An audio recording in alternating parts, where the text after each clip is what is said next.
Every single podcast you ever did for about a year and a half. And for about 2 years, it led me astray. How did it lead you astray? Well, you told me to go sleep with a bunch of women and date multiple women at the same time, which I did. And it significantly damaged my life. Now I'm happily married. What you were causing me to do was sin against myself. And that's the point I'm trying to get to. It's immoral. Yeah, I mean, you got to take personal responsibility, bro. The reality is I armed you with the tools to become an attractive guy, and you utilize that. You can't come back and get mad No, and you say, didn't arm me with that. I became attractive when I followed Jesus. That was it. Now you're operating with 20/20 hindsight. You're not going to be able to identify your wife and have been able to find her and figure out what characteristics you like and don't like unless you went through that. I appreciate it. Yeah. So I don't know, do you remember me at all? No. Okay. So can I ask a quick synopsis of what you think the prescription is for society today for men? In a short version, what do you think they should do to be successful with women? To be successful with women, Yeah. okay, are we talking about like getting a girl for a long-term relationship, just to get laid? What are we talking about? Well, I think the only reason should be for a long-term relationship and marriage. I mean, that's Jesus Christ founded it, but I'm just curious what your prescription is. Well, I've talked about this. I think guys have to have certain things in place, right, before they want to get into a long-term relationship. It's 5 things. So I would say $100K per year, 6 figures a year, 6 months to 1 year of savings, be in good shape, have at least 50 partners, right, sexual body count. All right, and then is that the last one? And then there's one more, but that's fine. You could go ahead and Okay. engage with what I've said so far. So the reason I asked that is I've watched almost every single podcast you ever did for about a year and a half. So much so that I bought into a lot of the things that you said. And for about 2 years, it led me astray and significantly damaged my personal life, including relationships. How did it lead you astray? Well, you told me to go sleep with a bunch of women and date multiple women at the same time, which I did. And it significantly damaged my life. And it wasn't until I actually turned around and started listening to Jesus Christ that I was saved. Now I'm happily married. I have one child now with another one on the way, and I've never felt happier.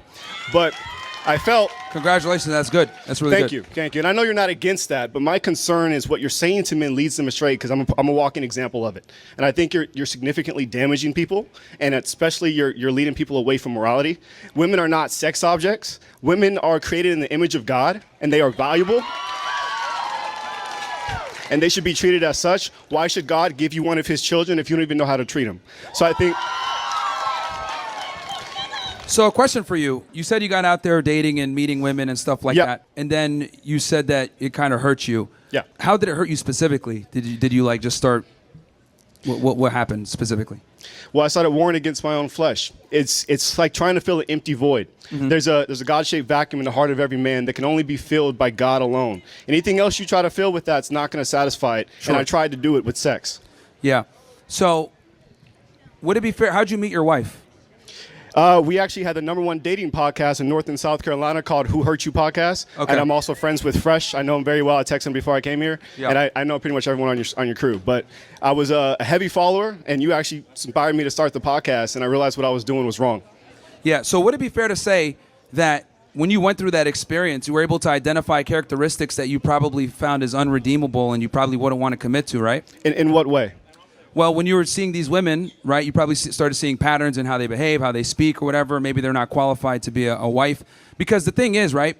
Well, I don't need that. I have the Bible for that. It tells me what to look for. Yeah, but the thing is that you were able, and again, you're probably not going to notice it, but when you dated and dealt with all these women, you probably were able to identify characteristics that you were not fond of, or characteristics that would make a woman not a good candidate for a long-term relationship. And I think half the game is figuring out which girls don't qualify for marriage versus which ones that do. And clearly you learned a skill set on how to become attractive and get women, and then you're able to identify the things that you like versus the things that you don't like. And that only comes a lot of times with experience. Now, look, if a guy can go ahead and find a woman as a virgin and be attractive and be able to understand how to navigate that, that's great in modern times. But the reality is a lot of guys don't. And I mean, even in your success story, you had to go through a lot of bad women to be able to identify your current wife as the one. So failures are good. They're good. Yeah, failures, excuse me, failures in the sense of socioeconomic or maybe even relationship failures could be good.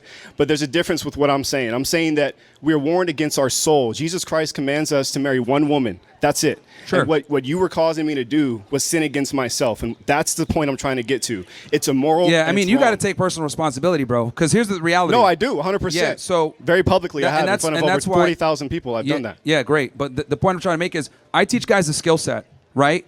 If I give you a gun and you shoot yourself in the foot, is that my fault? If I taught you how to properly use it, how to disassemble it, how to load the magazine in properly, all that. If I give you the skill set, then you shoot yourself in the foot, right? Is that really my fault? No, I just arm you with the skill set. Then you choose what you want to do with it. Now, obviously, you wanted to go on you wanted to go toward a sex escapade, which is, I guess, fine. But the reality is, I armed you with the tools to become an attractive guy, and you utilize that. You can't come back and get mad. No, and you say, didn't arm me with that. I became attractive when I followed Jesus. That was it. Oh, okay. Now it's changing the story. No, I'm not changing any story. It's one thing to be attractive in the sense of gaining sexual partners, but it's a completely different thing to be attractive to someone that wants to marry you and spend their life with you and have kids with you. Those are two completely different sexual attractions. If I walk in here looking like Thor, I'm 6'2" and shredded, obviously I'm going to be attractive to women, but it doesn't mean that that's a relationship that produces value for me and my family. And again, everyone is different, right? For you, it took some time, and you found God and you shifted. But the reality is I gave you the skill set, and then you choose what you want to do. That's up to you, and you made that decision, not me. I just taught you what to do, exactly. how to do it. It's on me 100%. I'm not placing blame on you. But what I'm telling you, from someone that listens here's the other to you, thing, too, that you got to understand. What happens when you speak to people and tell them to do these things. Here's the other thing, too. Like, now you're operating with 20/20 hindsight. You went through it. You experienced Correct. it. You That's know. true. A lot of guys need to get their hand burned sometimes to figure out how things work. Because let's be honest, men are very stubborn. Why do they need to do that? If they find a God-fearing woman, they wouldn't do half the stuff you're talking about. Well, here's the thing. Finding a God-fearing woman in today's day and age is a lot harder said than done, right? So I did it. Yeah, it's a lot harder And said so than did everyone done. in my whole family. So it's not that hard. Yeah, that's anecdotal from your perspective.